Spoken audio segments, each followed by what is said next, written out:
గీతతో కోట్ల మందికి దారి చూపించిన అతనికన్నా గురువెవరు?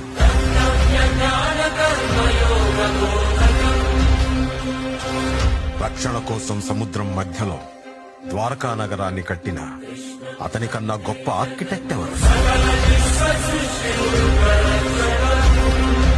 వేణుగానంతోనే గోవుల్ని గోపికల్ని కట్టిపడేసే అతన్ని మించిన మ్యూజిషియన్ ఎవరు?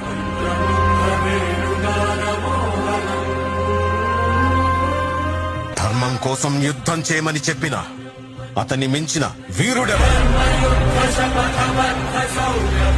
హోమయాగాలతో వర్షం తెప్పించిన అతనికన్నా ప్రకృతిని అర్థం చేసుకున్న క్లైమటాలజిస్ట్ ఎవరు?